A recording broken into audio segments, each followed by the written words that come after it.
Yeah, Heist is definitely better than Thoughtcast. I think it's like if you ever like have played if you played a lot of Treasure Cruise Dig Through Time, you understand that Cruise usually costs one less, like Thoughtcast costs usually one less than Heist. But you get but Dig Through Time is a more powerful effect than Treasure Cruise. But but like when you compare these two cards, it's like I think I'm gonna keep this. Like Thoughtcast only draws two, but Heist is a Dig Through Time. Heist is Dig Through Time. Cruise draws one less cards than or Thoughtcast draws one less card than Cruise. So Heist has felt significantly stronger than Thoughtcast. Obviously, being one blue is a little bit of an advantage in a deck like this. But yeah, Heist has been really good. It's been really good. That being said, like it is a conversation of like this build versus the Urza build, which is better. There is more of a conversation, I feel.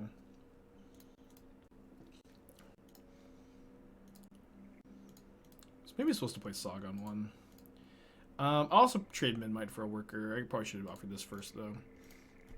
Not saying Fountain is worth it, but is there much downside to replacing all these blue lands with blue-white X lands and playing a second color? Yes, there is. Like, there definitely is. Like, this is something we've also a very common suggestion is splashing white for Esper Sentinel and Portable Hole. And like, if we were gonna splash a color, that we would be splashing white, not black. But I that's where we started with Neon Dynasty, and I really think that your mana in those decks is not worth it. It's pretty bad there, I think. Okay, I think we are going to go for the Saga token rather than the Cranial Plating equip, because there's a good chance we're just going to go make a Saga token, don't make a second token, Shadowspear equip, Cranial Plating equip.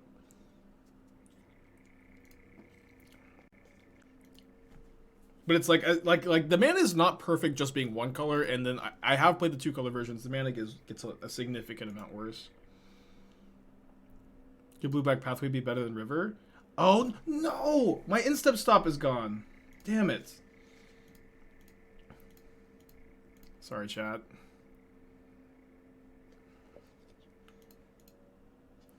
That was a really bad misclick. We'll be attacking for so much here. Feels bad. That being said, I guess we still have a good turn this turn. But no, I think the rivers are pretty good. Like, a lot of times you're tapping this for colorless. Yeah, it's a pretty big deal. Pretty big deal. Actually, absolutely. We do have lethal in the air next turn, though.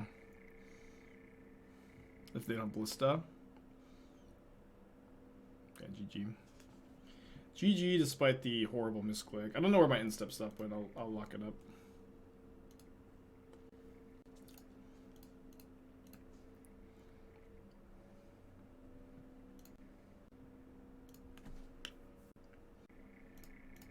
Moonsnares are pretty good with the equipment, too. Just getting to tap these.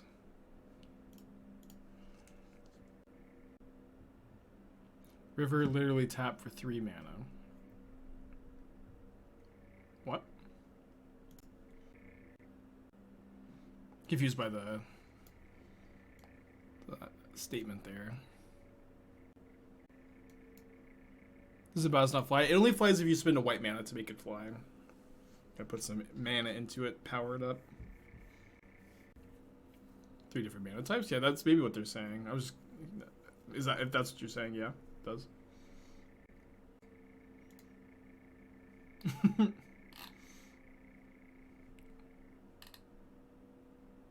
To Triland? I mean, it's not a Triland.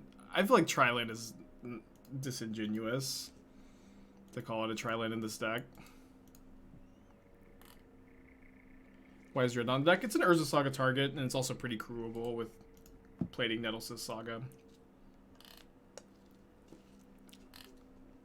Yeah, we don't have any, like, we don't have Thought-Knot Seer in the deck.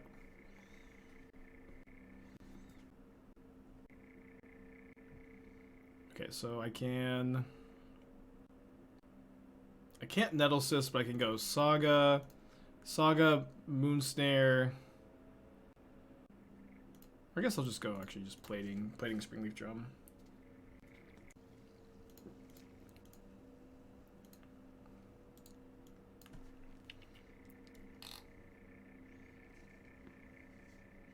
What are we putting? Mech Titan core in the deck? Any day now. Any day now.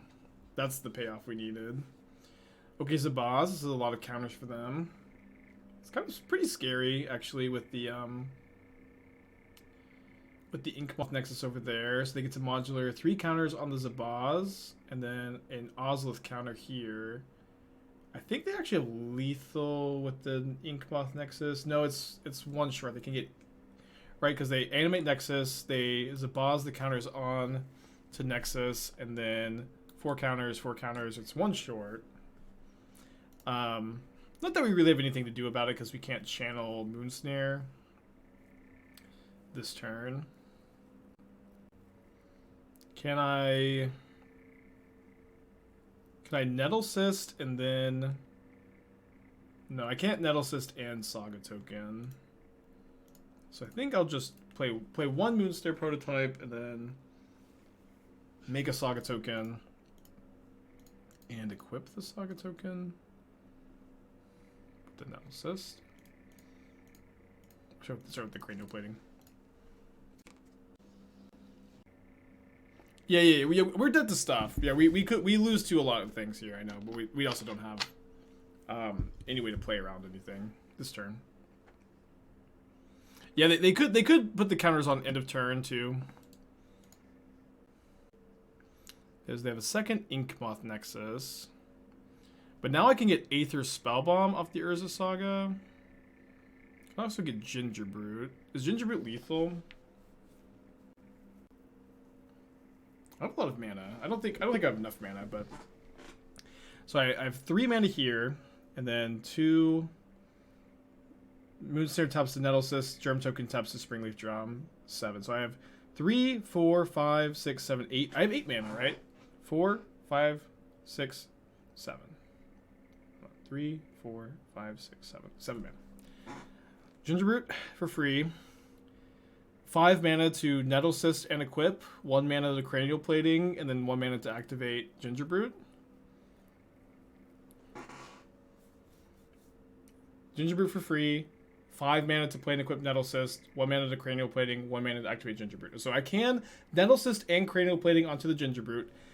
Is that lethal though? So Gingerbrute is 1 artifact. Plus these 4 is 5. 6. 6 artifacts. So I can give Gingerbrute plus 12 plus 12. Which is not lethal. Oh yeah, they did miss lethal. I can't play the other Moonsnare first. So I think we're just making a token. Just making a token and getting Aether Spellbomb.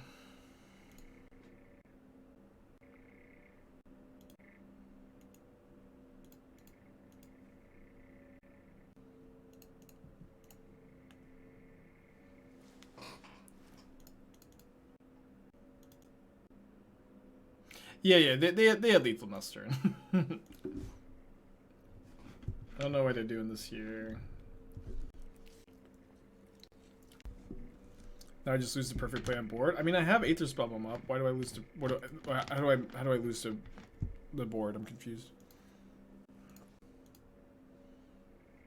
Because they can't put 10 counters on both Inkmoth Nexuses pre-combat.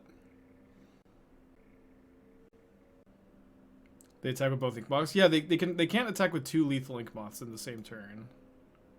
Can they?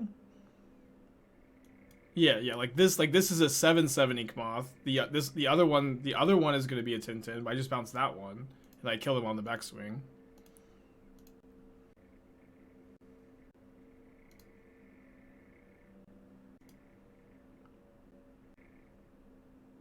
Yeah, they've got no cards in their hand. We won. I guess I should make them attack. Gotta make sure they tap the Nexuses. Oh, but they get to replay. They get to replay a Nexus on defense. We speak too soon.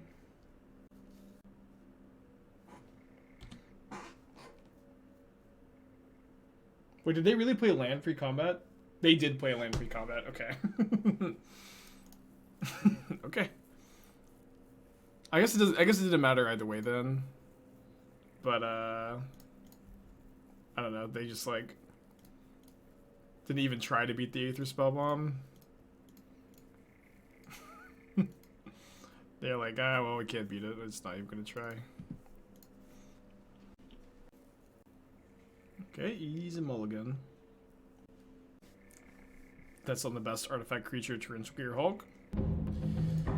Well, Reality Heist for Torrential Gearhulk is super sick. It's probably too cool to ever actually work, though.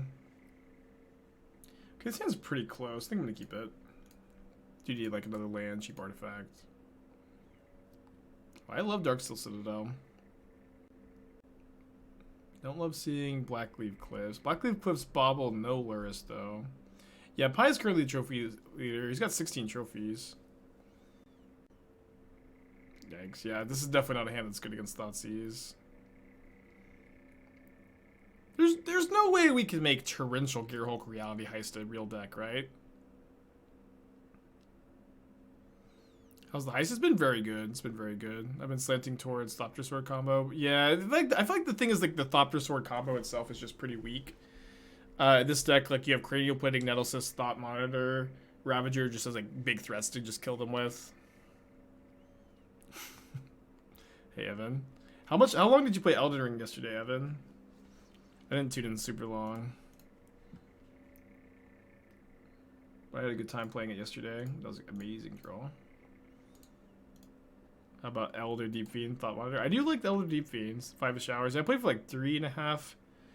I might play for some more today. We'll see.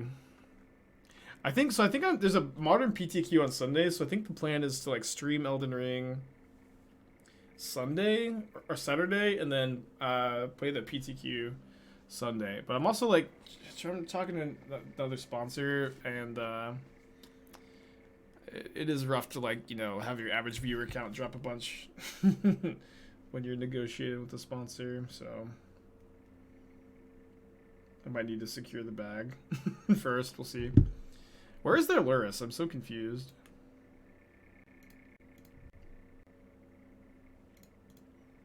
What's a PTQ? You can never differentiate between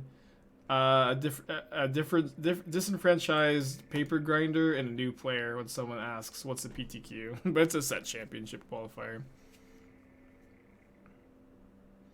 Is the deck updated? I'm not sure. Let me actually double check because we've been changing it a bunch, but this version has felt the best. Yeah, this version's up to date. Well, that's why. I probably just discard Reality Heist here, unfortunately. I'm not that far from casting it, though. But just, like, into the Liliana, I think it's gotta go. I don't see the multicolor land. Underground River? It should be there.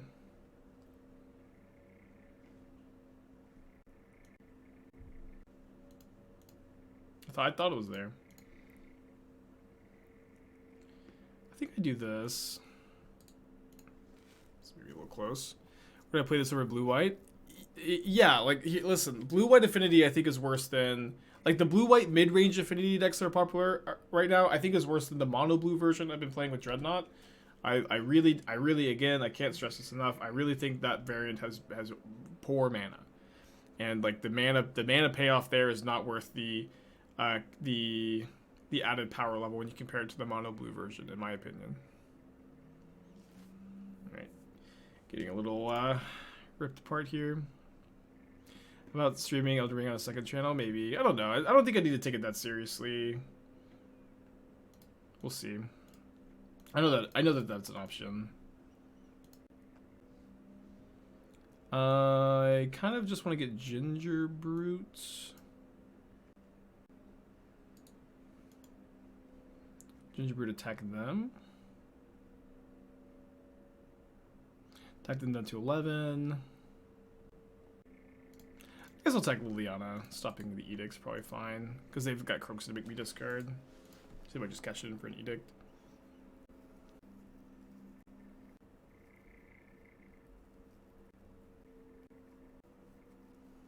So are you thinking about casting one of my spells? That's their only decision here. Reality Heist, Frogmite, Saga, Ravager. They already played their land this turn, so they're not going to play the Saga. Are they thinking about casting Ravager? Because I gotta imagine Reality Heist is like... I don't know how many artifacts they've got in their deck. I think they should just attack. Yeah, they just attack. Okay. Springleaf Drum.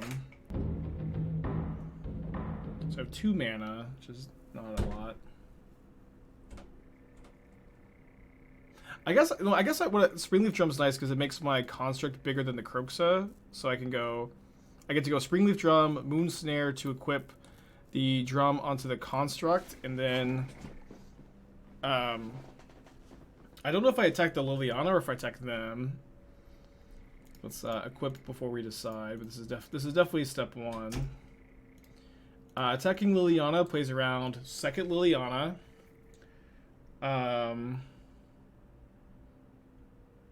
Yeah, and I get to gain 7 too, so they're hitting me for 9 plus 3. Presenting lethal is nice too. I mean, I present lethal next turn with the Cranial Plating. So yeah, I think I attack the Liliana. If they brick, we win, despite, you know, our awkward mulligan. That Saga definitely bailed us out.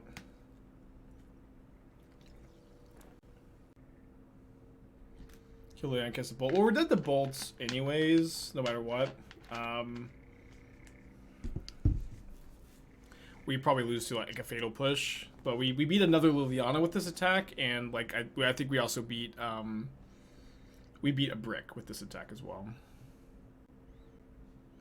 We did a bolter push regardless. Yeah, but I mean again, this attack means we beat another Liliana, and I think we beat a brick either way. Like if they just, you know, topic land, useless creature discard spell. Okay, so they're gonna cast something with their Voidwalker. They can't block with it, so they're gonna cast a Ravager, a Saga. Ravager doesn't really do anything as I've got Trample.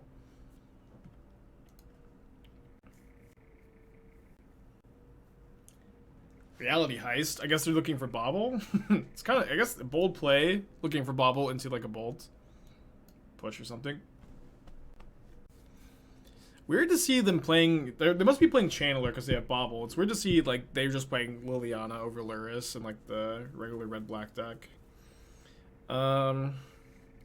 Let me play a Relic over a Dreadnought, and then maybe a Needle over Gingerbrute for explosives. I mean, Gingerbrute was good that game. I guess if they don't have Luris, maybe they're just not playing explosives, so... Yeah, I think it's probably like a little weird to bring a Needle. I know I can name Liliana, but Liliana's not that good against us. You thought it was just dig and not dig for artifacts? Yeah. Or they thought it. Yeah, if this was just dig through time with affinity, I do think the card would be too good. I think it's like very, very intentionally designed to not, you know, to have like very significant deck building restrictions. I think it's a super well designed card. Because just like we've been talking about all day, this card has like super, like, you know, the fact that you just can't Reality Heist into Urza is just such a big deal. Okay, let's keep this.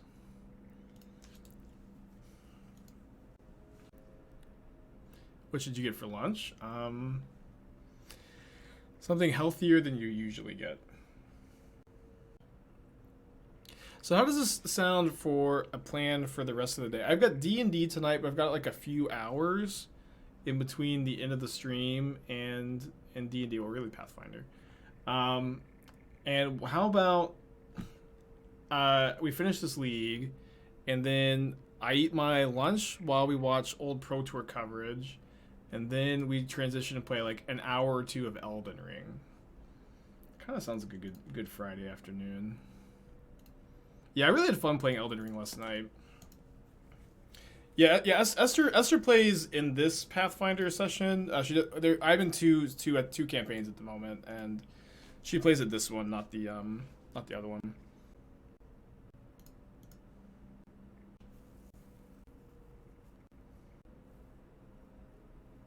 Yeah, I was playing it on PC last night. I might buy it on PS5 also, because I did have some lag issues.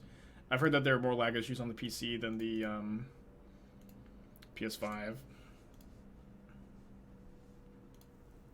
I think I'm not attacking.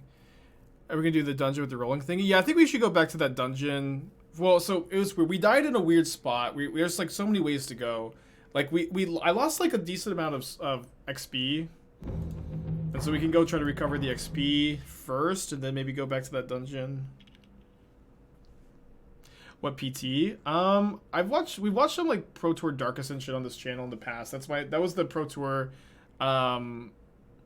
that was the first PT. It was an older one. I started like in Return to Ravnica, but I just googled like Pro Tour coverage and I picked Dark Ascension to watch, and that PT was awesome to watch, and that's one I'm really nostalgic for. But I might pick a different one.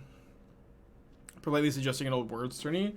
I know Worlds metagames are really weird, where like a lot of times you see like the metagame's really homogenized. A lot of people are playing the exact same deck. It's a bit weird, right? Pro Tour Kyoto. I don't think I've seen that one.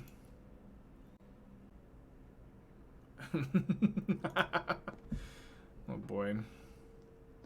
Yeah, Pro Tour Gatecrusher Mage's Phrase are really good. Melissa de Toro, or Tora, right? Not Toro. Could be misremembering how to say her name, but her top 8. I think that one was Return to Ravnica. I could be misremembering. It could have been Dragon's Maze or Gatecrash. Oh yeah. I think it was Gatecrash. I'm not 100% sure. It was Gatecrash, yeah. Because I remember. I feel like that was like the Boros Reckoner one where Tom Martell won. Spoilers, I guess. I've played against Tom Martell at a PT actually, in Legacy. I played Ant at that Legacy PT, and I played against like 3 or 4 Death Shadow opponents, and they all said that they had good Ant matchups, and I beat all of them. Because I had a second Tendrils. I'm pretty sure. I had been playtesting against the Shadow opponents online. I just played a second Tendrils in my sideboard for the Shadow matchup, because you just had the Tendrils for like 3 or 4 to kill them, and the matchup got so much better when you just played a second Tendrils on your board. It was crazy. Oh yeah. Zach played with me on that PT, and I lost to a green white. I did lose to green white Maverick, whatever you want to call that archetype, because I didn't play around Surgical. I didn't think that he had Surgical. It was rough. I could have played around it. I think we'll keep this. 2 mice is a bit awkward, maybe. Playing against Luris Heath, so probably Hammer Time. Yeah, it's really confusing that they release these commander products and they spoil them at the same time they spoil the standard cards. And the Sky Turtle, the Sky Whale, that card, whatever that card's called. I also, that was one I thought that was geez, this card's so good here. That was a card that I thought was gonna be legal in Modern Standard and wasn't. I guess I have to play the Moonsnare here. I can go Cranial Plating, pay next turn. Take your card and get out of here. Yeah, the Hammer matchup has not felt too good in this deck. It's kind of hard. I mean, I guess Splashing White does improve this matchup. I wonder if Reality Heist is better. Has anybody played Reality Heist in the Legacy 8-cast version? Is there any chance that is Heist is better than Thoughtcast, or you could play it in Edition in Legacy? It's kind of interesting. Yeah, Ethereal Forger. That's the card. The Sky Turtle. Yeah, Ethereal Forger. It's not a turtle. It's a whale. It's a Sky Whale. It has Delve, and then you attack, and then you can return instant or sorcery delved with it to your hand.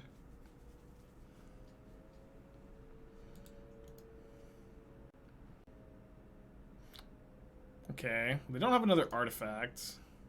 The Saga is a ticking time bomb. The Sentinel is brutal here. But if they're super duper flooded and we draw perfectly, we could maybe win. So we'll play it out. Yeah, that card, Ethereal Forger. I remember that card came out, and like Dreadhorde Arcanist was also like the hotness back then, and a lot of people were like really debating the merits of they could Metalcraft here, right?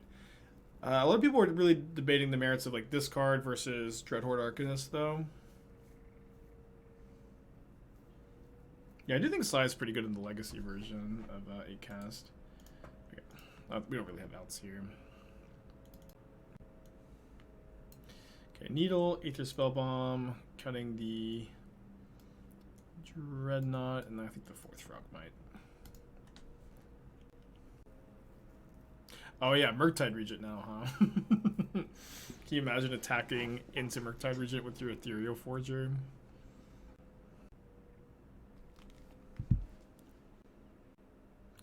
All those artifacts we know. Yeah. Like, there was a lot of like people asking, could Mox Opal be in bans like before Neon Dynasty? It's definitely never happening now, which I think is for the best. I think that the artifact lands, Mox Opal, Faithless Looting, like you could never have printed Persist into the format with Faithless Looting legal, but Mox Opal, Faithless Looting being gone does allow you to print sweet cards like Moonsnare, Reality Heist, Urza Saga.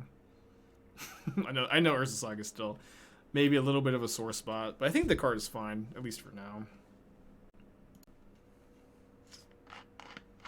But Chrome Mox?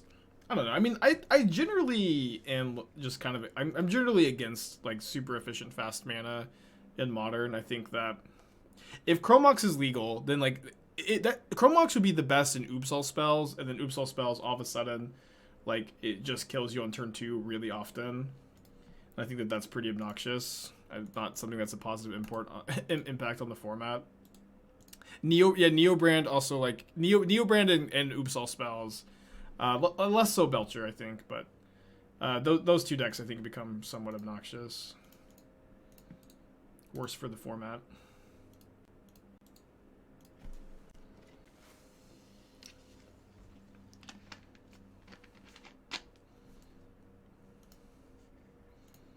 Man, I really want to cast the Drum. I would let my opponent draw a card. I think with so much mana in my hand, I think I have to. I don't like doing this, obviously.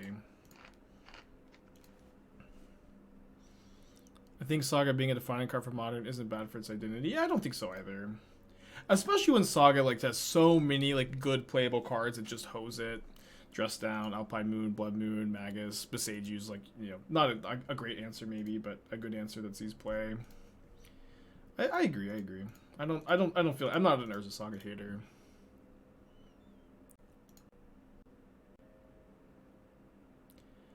Okay, I don't think I'm making another token here. I think I'm getting Shadowspear. Well, I guess I can't Shadowspear equip in Heist. I can make another token, get a Springleaf Drum and Heist. I think what I'm going to do is just get Shadowspear and then cast Heist.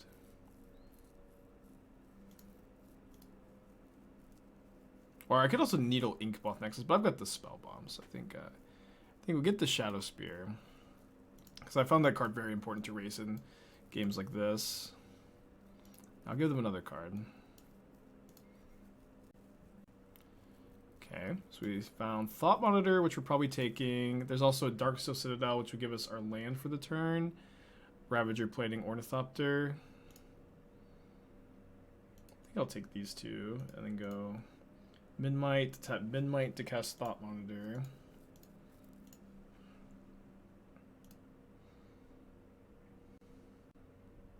And then I can go equip Cranial Plating to construct, play Island, hold up Aether Spellbomb. Had a few other options there, but this seems like probably the best. I know that this gets a chump block, but then next turn, or maybe Gingerbrute's better in this spot. It's kind of hard to tell, obviously. Dude, Mox Diamond plus Red and 6 would be pretty nutty in Modern. That's all we would ever play. Mox Diamond, Chalice of the Void, Ren and 6 decks. Yeah, I think that, like, I think Lotus Petal, Spirit Guide, like, Chrome Mox, Mox Diamond, these cards I think just don't, I don't think they should be a part of Modern's identity, is my, my take. What's $1,500? Yeah, sadly, the card that's $1,500 is Mox Diamond, the one that I sold like 5 years ago for like $200 or something, maybe 6 years ago. I did buy it. I bought it for like, I did buy it for like 100 and sold it for 2, but I had a lot of reserveless cards that are just so much more expensive now that I did have to sell. I really was just not. I was in a bad financial spot. I had to get rid of them. But it was like a pretty nice Mox Diamond too. It was pretty good quality. Bought a playset of Mox Diamonds for 200. Sold 3 of them for 3, and the 4th for 5. Jeez. So I get a needle here. Just gonna name Aether Spellbomb, I imagine. Yeah, Proxy Gang, hell yeah.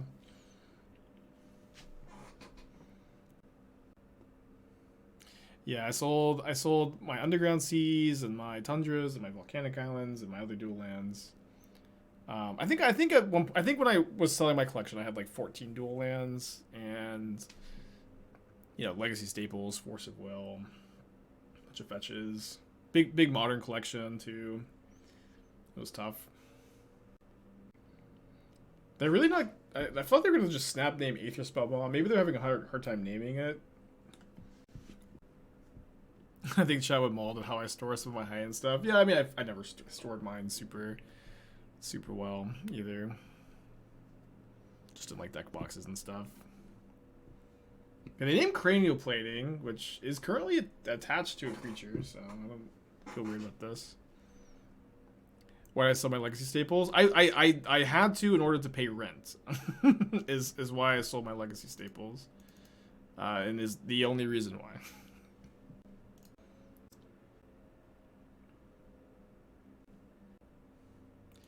Alright, I think we just equip Shadowspear, attack, let them use their removal spell if they have one. Can probably attack with Thought Monitor. They have March of Otherworldly Light. March of Otherworldly Light has been so impressive so far.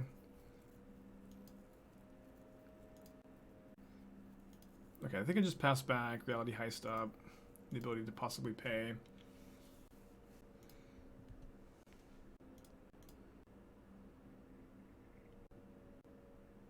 So if I cast Reality Heist and I guess I'll just let this resolve and I'll pay for one Sentinel end of turn, not the other one. But I could just be dead if I tap out of Aether Spellbomb, so I think that's probably not the way.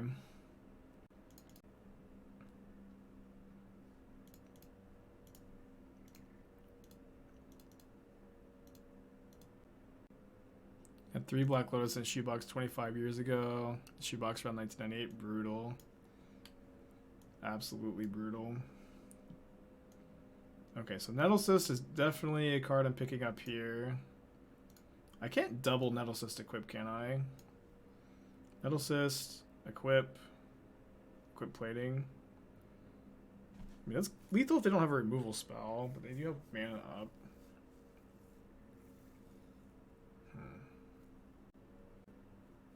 Nettlecyst, equip. I can't go Nettlecyst, Needle, Nettlecyst, equip, Cranial Plating, equip, unfortunately. Oh yeah, sorry. Yeah, it's obviously needled. Okay, sorry. In that case, how much damage is the Nettlecyst? It's 1, 2, 3, 4, 5, 6, 7, 8, 9. 9 plus 2 is 11. They have the... I can get... Yeah, I don't know that I can present lethal here. I think I'm gonna get Ravager Nettlecyst. It's close though.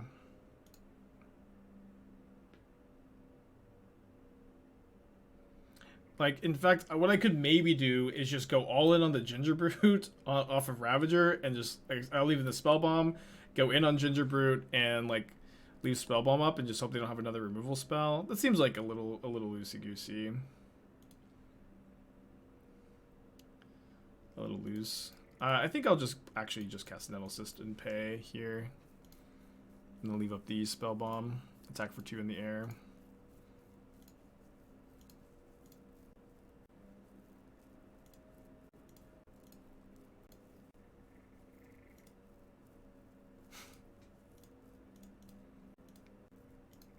Okay, that's what we wanted to see. Just wanted to see them making a token. This matchup has definitely felt unfavorable, but it's been pretty interesting to navigate. Just like both players are not interacting with each other so much, but you can play to the board in pretty interesting, meaningful ways. So they're going to hammer on the Inkmoth Nexus, which is weird because into the Spellbomb. I could also just like pretty easily, I could just chump block the Nexus with Ornithopter, and it really doesn't cost me. Like the hammer falls off, so I don't even like need to use the Spellbomb. Maybe to give it flying again. I mean, I'm a little confused what the line is here. Yeah, I'm just gonna put the Ornithopter here. Yeah, I'm really high on March as well. I think March is probably better in Hammer Time. I liked it more than Prismatic Ending today when we played it in Stoneblade. It's close though. It's, you know, well, I guess in a mono white list it's maybe not close. Yeah, I mean they Shadowspear here, but now I just Spellbomb. So I feel like they could have maybe found a better line. I'm not sure exactly what their hand looks like though. When I play my 9-1 band control list, I think I'll probably play that in the PTQ on Sunday. That's I think the plan. Dude, I've been got so bad by Paradise Mantle today. Now they have potential removal up. Oh, but they're playing something. Thankfully. Paladin, okay. So can we kill them in the air? This is going to be 10. Yeah, I think we can. This is, yeah. Move this over, 10, 11, 12, 13 by equipping the spear. Can't equip the plating. Yeah, looks like we have enough. Although, okay, now they have a mana available off the construct, so they can do something there, but they don't. Is Paradise Mantle just sick in Hammer Time? I feel like I've never... It looks so good today. I've never been like this impressed by it, but like this is like our third time playing against it today, I think. Second or third, and it's been pretty impressive. Oh, I actually have an extra point of damage too from the Gingerbrute.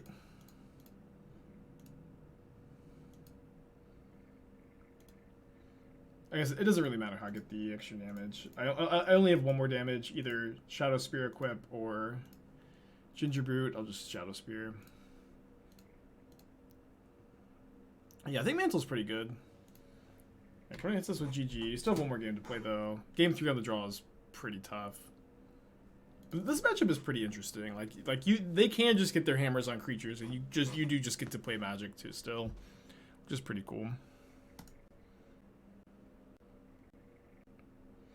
And this is a keepable hand in a lot of matchups.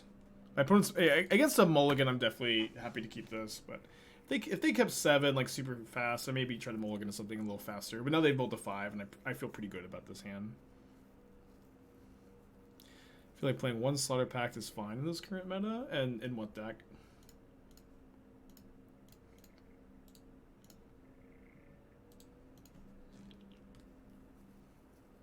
I'm really liking Reality Heist. The card's been pretty good so far. I know that, you know, it always takes time to figure out what the best version of these decks are. It just takes so... Like, these artifact brews have been so freaking tough to try to figure out, but... I mean, that's because a lot of these options are good, but finding the best just takes time. Needle Saga. I can live with this, I think. I've got a lot of value in my hand. They might name Ravager because they have Saga in their deck. Should also be fine. Yeah, Reality Heist was definitely like we were just kind of spitballing and talking about it earlier, but it's definitely like been one of the hardest cards to try to figure out. Again, because it just has like this really hard deck building restriction where it's an artifact payoff, but it requires all of your other payoffs to also be artifacts themselves, which is tricky when some of the best options are Urza, Tezzeret, Karn. Anybody get some lag there? We did have a stream crash earlier today. Okay.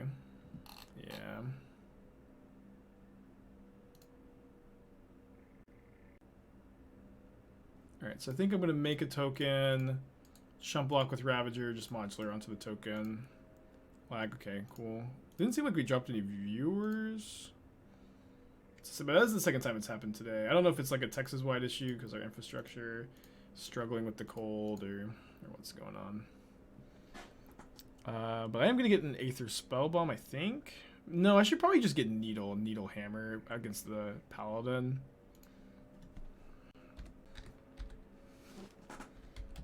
Oh man, what am I always do? Yeah, I always like want to do double L, single S when I type Colossus.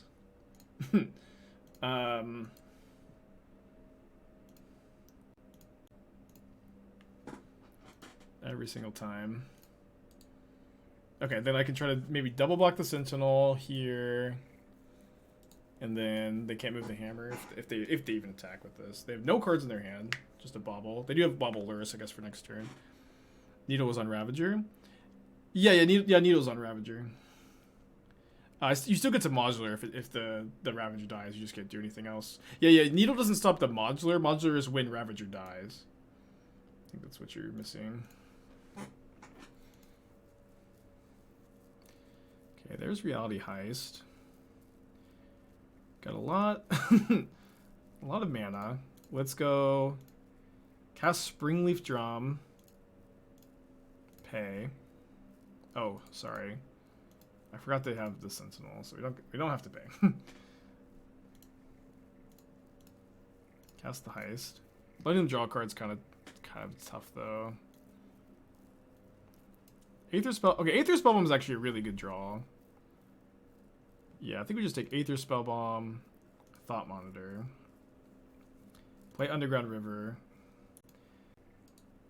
cast Aether Spellbomb, and then I guess I can just bounce the Sentinel now without fear of too many repercussions. And then if I attack with all three, then they go to 18. They only have to block this one construct, so I think I just attack with the two constructs.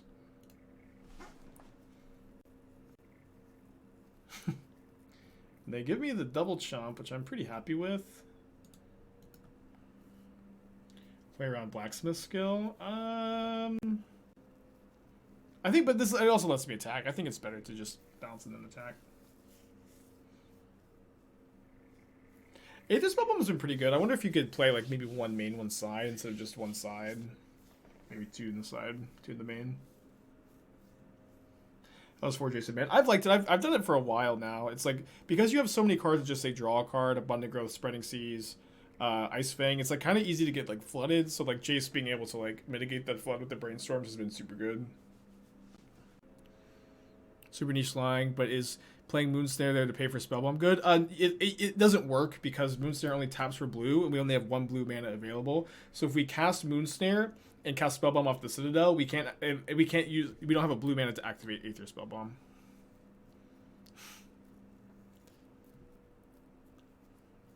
But yeah, I like the ban list a lot. I haven't played it a ton, but I like it. I'm probably gonna play it in the PTQ on Sunday.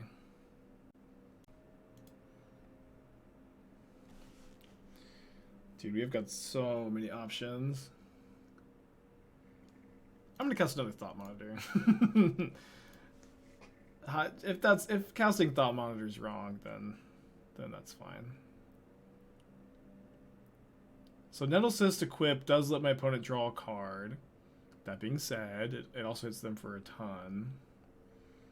Could be maybe better to Shadowspear equip here, and I can pay, and I can leave back blockers. Do that. Oh, they also we've got Needle and Stoneforge Mystic.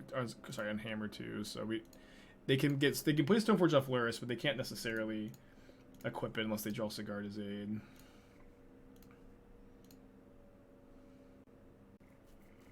And I guess I can also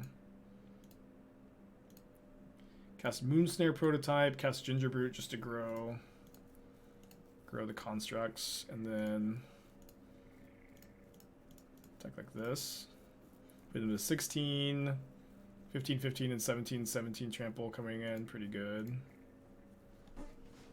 They can definitely survive this hit, but it's gonna be tough for them to survive this and win. When they have to have land, Sigarda's Aid, Hammer, Shadowspear, right? Land, yeah, they have, which is possible, I guess, because they have Puresteel Paladin to draw them cards. Pretty unlikely though. Can one copy of Academy Ruins be helpful? I think if I was going to play another colorless utility land, I would just play a Treasure Vault to help with Affinity. I think that's more relevant, but I think that you're kind of like maxed out on colorless utility lands with Darksteel Citadel and Saga in this deck. I also think Academy Ruins is a card that like people love and kind of look for an excuse to play, but it is really like not that powerful. Yeah, I think if they had named Saga, they probably would win. I agree. That's not even lethal. I can block with 4 points of toughness. Okay, then I guess I don't really know how to get how they get out of this. Yeah, you might be right. I think you're right. It is cool that you could just like make a bigger board than your Hammer Time opponent. Sometimes, at least. We drew all 4 Thought Monitors. Ruins over the Sideboard Emrakul. It's kind of funny. Ruins against Mill. They're thinking. They're thinking. They have to open up their third eye. Examine all of the possibilities, all the realities. What needs to go right for them to win this game. This matchup seems pretty good. I think that they're probably a slight favorite. Just to like play draw game 1 matters so much, and like it's just so easy for them to like hit you with a hammer on turn like 2 or 3, and like you haven't developed your board enough to play through it. Yeah, like you can't kill Puresteel Paladin, which is tough too. But you can win. You can win your bad matchups. Oh, yeah, they also mulled to 5 this game. Yeah, forgot about that. They've been in the tank for 2 minutes now. Yeah, maybe they have Hercule's Recall in their hand, and they're just like, can I really demoralize Spike like this? He's had such a good game. He's played so many cards. Can I really just win the game for 2 mana after he got so much value? Just debating the moral ramifications of casting Hercule's Recall. Will God forgive me for casting Urkel's Recall here?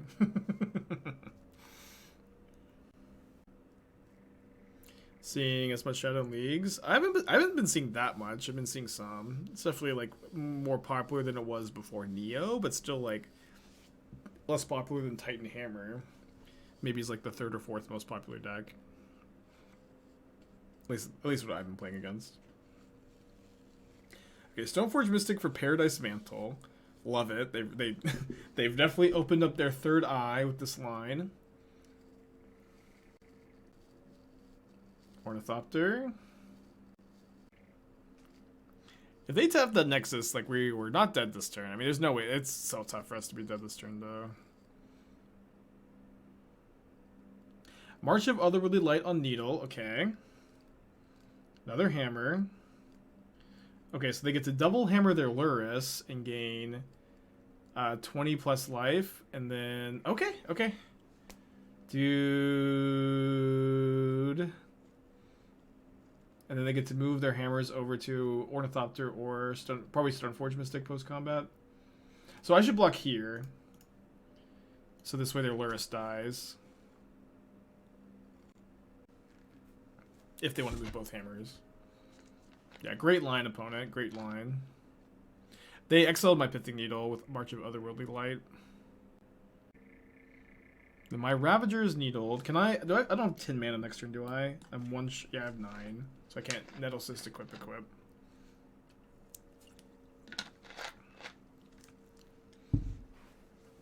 Yeah, they saw every possible reality. They still have a mana and a card in hand too. I think they're thinking, do I lose the Luris to move the hammer over? Do I have to? Gingerbrute equipped as a win. No, my opponent's at 24. It could be a win. Yeah, I mean it's not definitely a win. My opponent's at 24, and like the Gingerbrute's gonna hit them for like I get to trample over some with one of the constructs. So they block the big construct. They chump block the other one. They take 6 in the air. They take the Nettlecyst.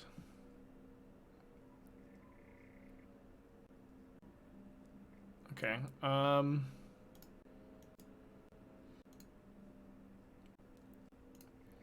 Moonsnare or Nettlecyst.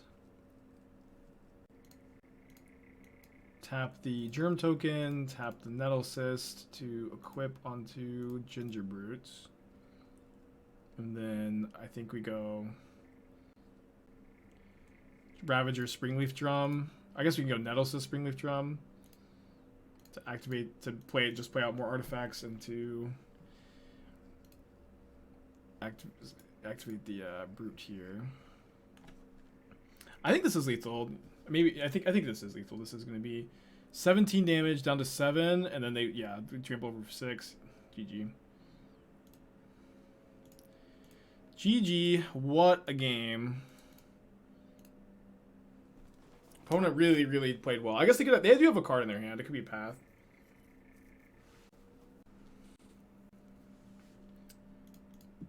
What a game. 3-0 this league. We're actually 7-1 with this this list. Like Heist is again only good if you have like this deck has like 16 good artifact payoffs. You know, just kill your opponent with. Do we keep? We're on the play against a non-Lurrus deck. We have double Frogmite, double Memnite, Ornithopter on one. Is like 6 power on turn 1 good enough to win? I'm gonna keep it. We'll try it. Yeah, but I've liked Reality Heist a lot. Not gonna be good in this this game. This is a really weird hand to keep. No, the thing is we have to attack like 4 times this hand. Maybe this isn't good. We can't even cast the Moonsnare. Yep, the upside is pretty high though. This feels like a mulligan. It's at least very close. It's at least very close. Yeah, if this were a land to tap for blue, this hand would be like a much easier keep. I absolutely agree. I've already clicked the keep button. My opponent is tanking on their keep. Have they mulled? No, they haven't taken any actions yet. It's been like a minute and a half. Okay, now they've mulled to 6. It's a very pretty difficult mulligan decision, huh?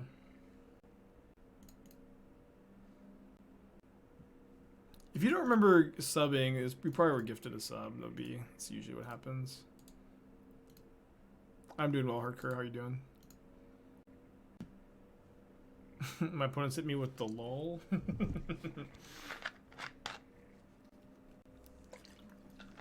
Cast a Ragavan. Or cast a Serum Visions. Serum Visions is actually my pick opponent. Did cast a Ragavan.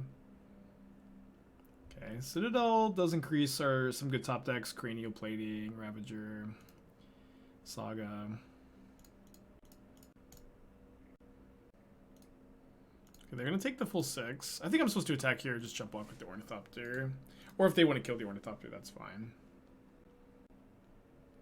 Yeah, this is fine. Like if they're Unholy Heating and attacking, I just get to attack them for 6 more. Oh no, they exiled Saga. Damn it, Saga would have been like such a game-winning draw. Like, yeah, Saga, Ravager, Cranial Plating are the good draws. Memnite, not the worst, honestly. At least I mean, if they had Memnite with their Ragavan, it would have been blue land. Well, blue land like is a start to like let us cast like thought monitor, right? But Oboro is the best blue land because it would let us cast Reality Heist the following turn. Do they have 3 1-mana removal spells? And they get an island. And they take 4 down to 7. They DRC to stabilize? I mean, they're not that far from stabilizing. I only have 1 more 2/2 now. They can cast a Murktide this turn. Second Moonsnare. I think I just attack with everything. They probably trade here.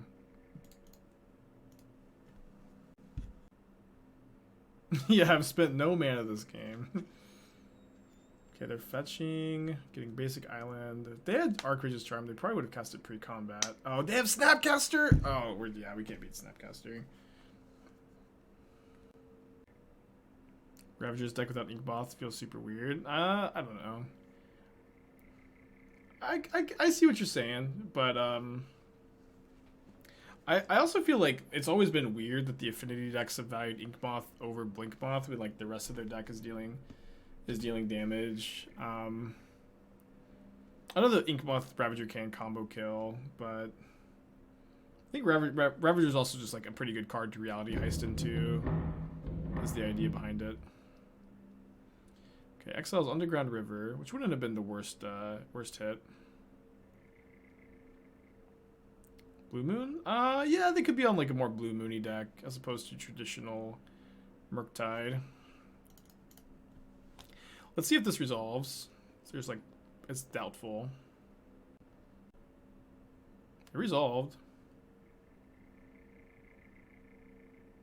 How do we feel about going in for the kill? I don't know that I love going in for the kill here. I think I'll attack first.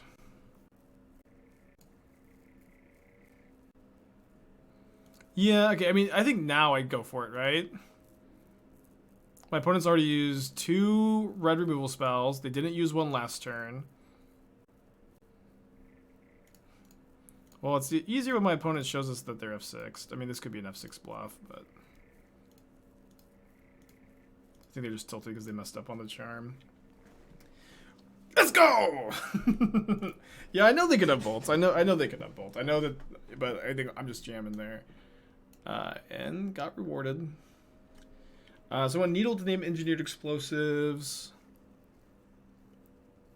Yeah, I know I had no business winning that game. It was like pretty sketchy keep. I want Aether Spellbomb to let me cut, I think, Gingerbrute and 1 Ornithopter.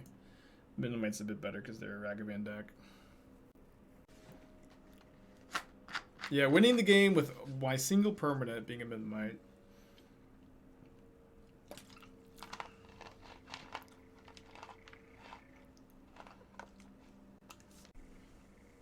Yeah, I think they realized that they like should have countered the Ravager or they should have stolen in response, and they did neither. Relic against we probably should have brought in 1 relic. Yeah. I forgot they had caster 2. Isn't 4 ice a little too much blue? Not really. Like we've been playing like this exact same mana base with Urza and it's been working fine. Like it's not that big a deal. I think. I can keep this. I have awkward to have double river and like a lot of blue mana to spend, but the price you pay to be able to instant speed Nexus. Yeah, I should have brought in a relic.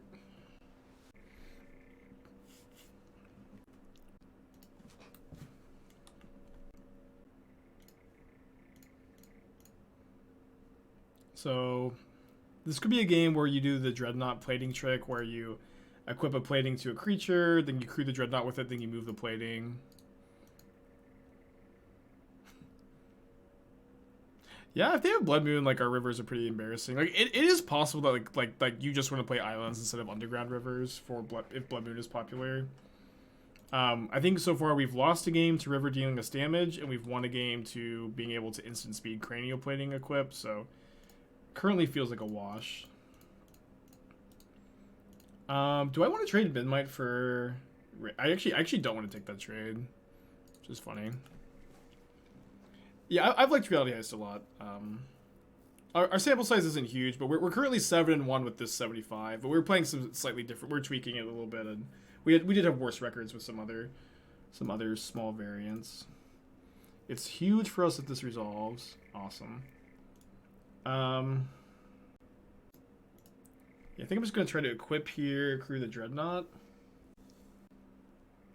and if they kill us in response, I'll just cast Reality Heist.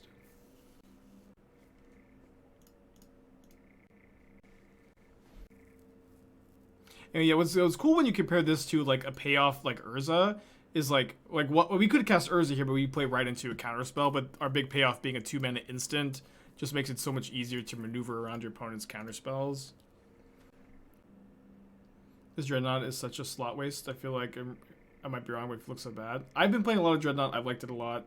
Like here, I had the option to crew the Dreadnought, then move the Cranial Plating over and attack for 13. It's also an Urza Saga target. It's also an artifact in play right now for Reality Heist. I think that your standards are probably just too high for a 1-mana artifact. You know what I mean? Like, there's no other 1-mana artifact that does this. It does this pretty well. But you could also be right, and I could be wrong. All right, let me fire off the Heist now. I don't think they have Spell Pierce, but just in case, I'll see if they draw it off to consider. I'll slam it. Okay, so we had 6 artifacts. 3 drums, 2 Ravagers, and a Nettlecyst. I think I'll take Nettlecyst Drum? No, or Nettlecyst Ravager. I think Nettlecyst Drum.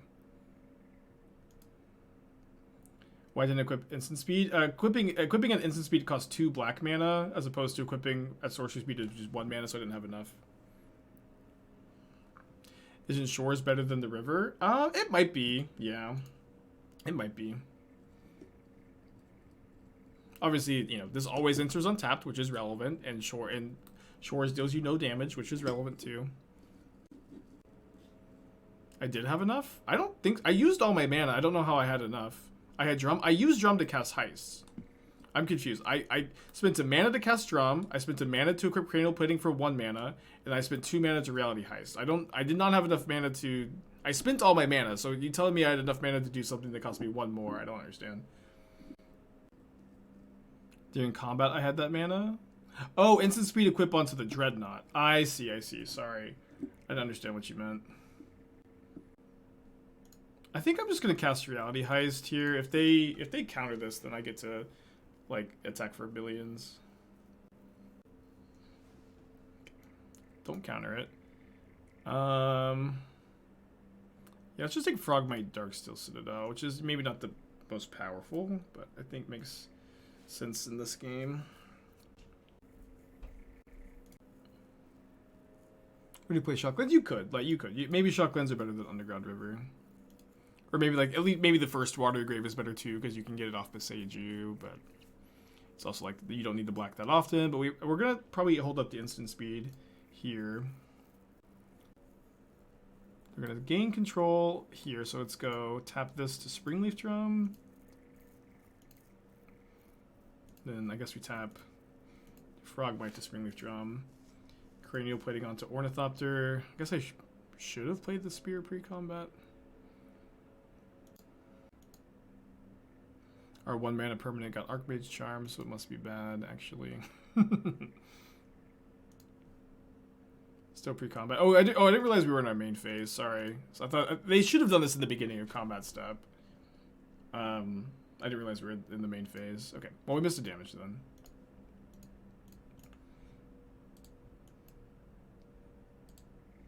Yeah, I just assumed, like, there's no reason to do that main phase, so I assumed that we were in the pre-combat. 6 cards in their hand. They can crew Dreadnought with a Murktide. Kind of funny. Yeah, I think people's standards for like a 1-mana artifact are way too high. Like, this is a 1-mana artifact that's attacking for 7 conditionally, but it's also like you're providing affinity. Like, I think people just like want this card to do more than a 1-mana card can realistically do. Kind of probably a mistake for them to Expressive Iteration in their first main phase, because now they have to attack with their Channeler, and they really can't afford to attack with the Channeler here. Yeah, I've been liking the Dreadnought. Like, you know, my evaluation could be a little off, as it often is. It's hard to evaluate everything perfect, but I've been liking it.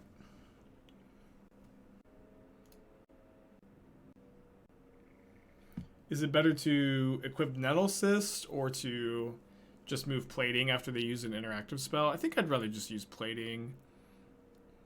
So I guess I should have actually tapped differently. It's fine though. They need two burn spells to get out of this, and if they have it, they have it, I guess.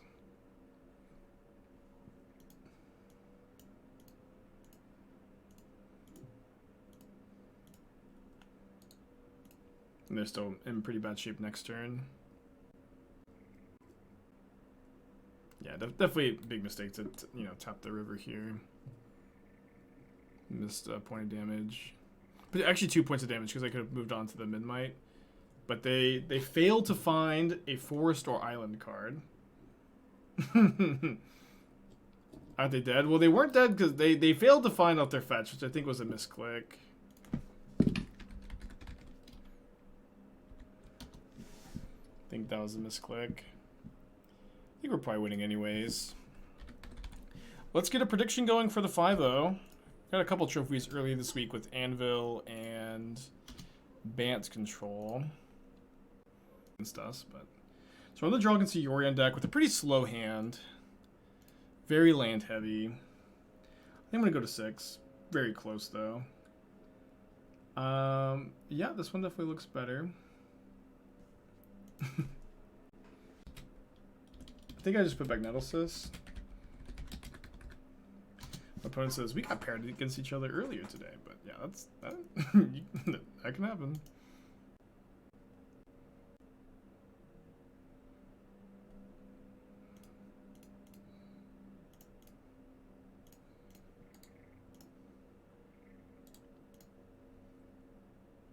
Yeah, we also have Frogmite too. Yeah, I don't think Tasha's is that good against us. No, I think they're 4-color Omnath chat. I don't think they're Enchantress. I think we're gonna get a Memnite traded with an Ice Fang. Yeah, Neon Dynasty is literally Modern Horizons 3. So I think we beat them earlier. I'm trying to remember. How's the Enchantress matchup? Probably not that good. We can't beat a solitary confinement. That's usually the that's how you tell if your Enchantress matchup is good. Like, is solitary confinement good against you? If yes, you probably can't win, and if it's not good against you, you probably can't lose. River before Citadel 2. I mean, Citadel number 2 is an extra damage next turn. I think I'm definitely supposed to play the Citadel for the extra damage, as opposed to play around second Underground River and get in for even less damage. If I didn't have the other Citadel in my hand, it's more of a conversation, but with triple Citadel, it's just not. 4-color Omnath plays like Gen 2016, good all matches, but not very good versus anything. That's not the case. 4-color Omnath is very, very good against creature decks, very good against Lurrus, like value decks like Grixis Shadow, very good in most grindy matchups, but is very bad against big mana and combo decks like Titan, Belcher, Oops All Spells. So yeah, it is that is really not how it works in my opinion. Experience, whatever. All right, pick 7.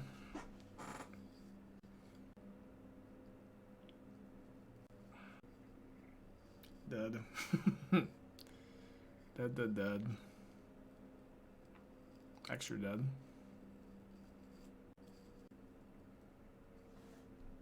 No, never mind, they're dead, actually. Is Gingerbrute lethal? Yeah, we're not 0%. We can draw Reality Heist, Thought Monitor, Gingerbrute. But we're pretty unlikely to win. Less likely to win now. All my points gone. Well, we've got games 2 and 3. We did beat this opponent earlier today, I think. The same matchup. Yeah, Gingerbrute is no longer lethal. We now went like Reality Heist or Thought Monitor into stuff. Or like Nettlecyst maybe is good. No, I mean they've got the Teferi.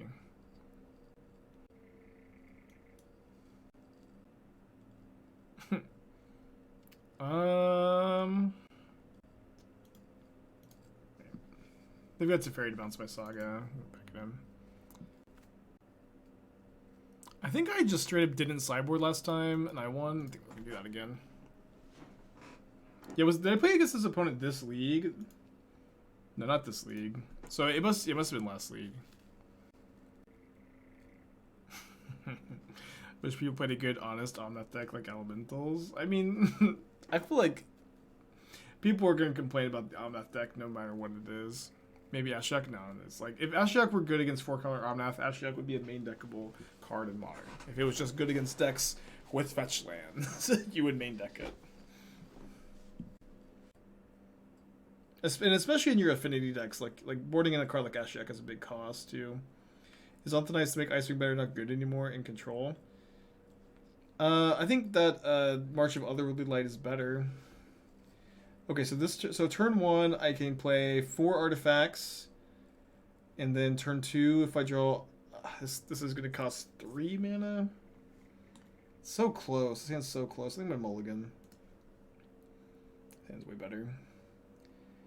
I think I have to put back Heist. I want to keep the Heist. Let's see. Put back Citadel maybe. Go turn 1. Moonsnare into turn 2 Plating. No, I think I have to put back the Heist. I don't think I put back Plating. Plating is my turn 2. And then, so here, what I can do here is I can go turn 1 Moonsnare, turn 2 Plating, turn 3 Frogmite, activate Urza Saga with just like these exact cards, assuming I don't even draw anything else. And this hand is, I guess, pretty weak to Spreading Seas, but I guess sometimes you're weak to Spreading Seas, huh?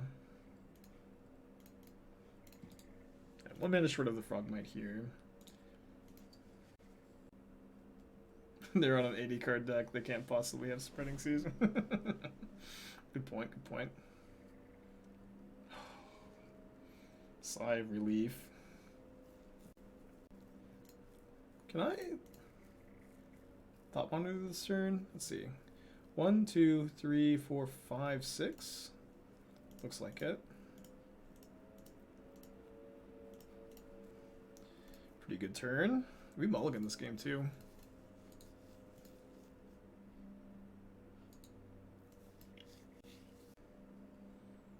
Iteration, not looking too scary here. That was the White March from Neo. I like that card a lot. I think it's very good. Could you play Citadel into Frogmite? You could, but then it's just like you're this. We kept this hand on the strength of Saga. Like, let's just play Saga, right? Like, if we were like that scared of Spreading Seas, we should have kept Reality Heist over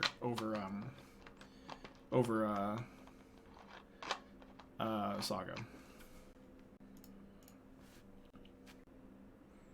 But the only thing I fear is Tron players who keep 7 cards. I think I get the Dreadnought. Dreadnought plus Cranial Plating and let me crew pretty well.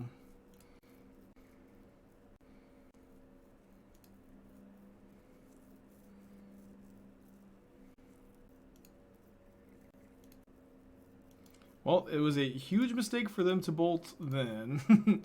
An incredibly bad mistake there. All right. Playing for the 5-0 for all the marbles, huh? What about bottom Frogmite instead? You could. I don't know. I really think you either bottom Reality Heist or Saga, especially because like we had the ability to go turn 3, make a Saga token and play Frogmite all in the same turn. It's just like we didn't have double blue for Reality Heist yet. Ashiok better than play. Ashiok is not playable in this matchup, chat. If Ashiok were playable, just because it's good against decks with a lot of fetch lands, it would be a good card in the main deck. But it is not just good against decks with fetch lands.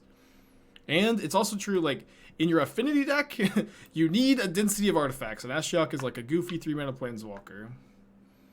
Like, you can maybe make a better argument for Ashiok against a Bring to Light deck, but my opponent's not playing Bring to Light. I'm gonna keep this. I'm gonna put back either Frogmite or Ornithopter. I think I'll put back the Ornithopter.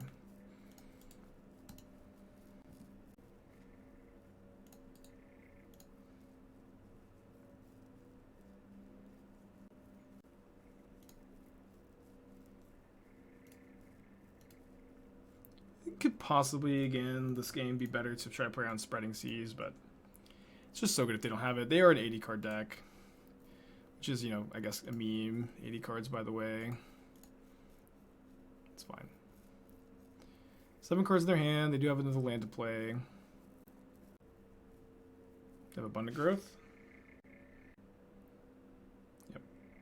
So we do get to go land Frogmite next turn. We have a Nettlecyst. We got stuff. It's a pretty good draw.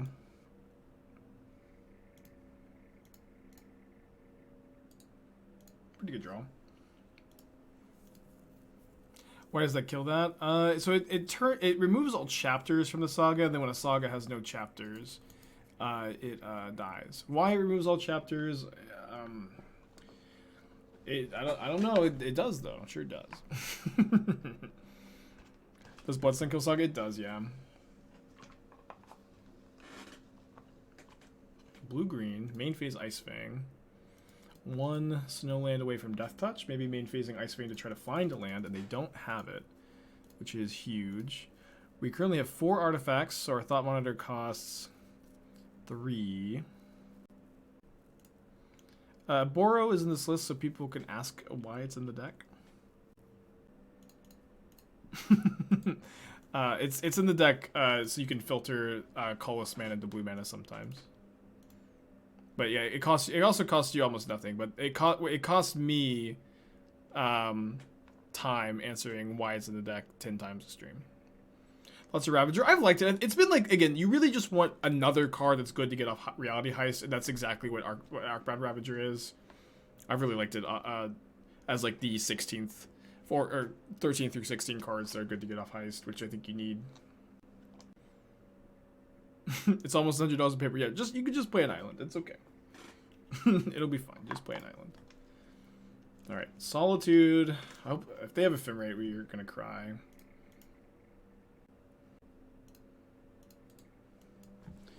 All right, we're crying. Fuck.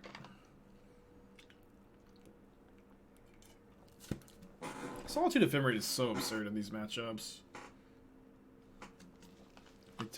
They flickered the Ice Fang and not exiling the Germ. I guess still looking for a land. They did miss a land jump last turn. I currently have 3 artifacts in play now. Fuck. And then they hit the land. Abundant Growth. Dude, yeah, Yorion's like super unbeatable next turn. But they have Knight of Autumn, which is also like not close to beatable, unfortunately. Maybe this is the opponent we lost to. I think we beat 1 4-color Omnath, lost to 1. I can't remember which one our opponent is.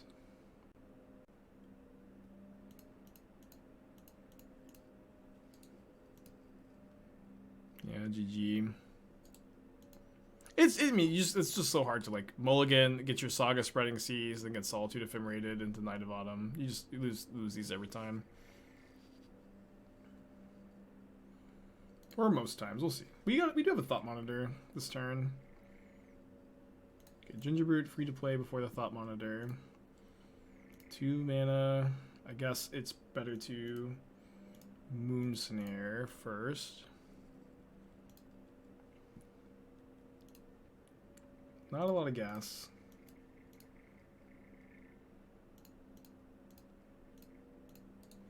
Can hit our opponent for 8. They got 5 cards in their hand. They're all spells. We have nothing left.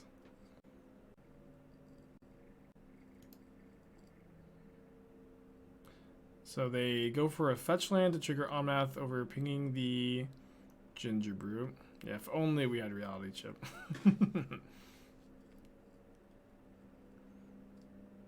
I mean, back-to-back 4/1s with like a pretty new variant is pretty good. I'm definitely liking this version. Yeah, 4/1 to hide the tech. I don't know. This is I'm trying to evaluate. It's so hard to evaluate the affinity versions because it's just so easy to run hot with one of them and just feel like, yep, this is it. We figured it out. Wait, they didn't just like put them dead to another plating, did they? No, they didn't. They're not dead to a plating. They put me dead to a helix. Golly. Bluey, thank you for 5 months. Appreciate you. This is not the list.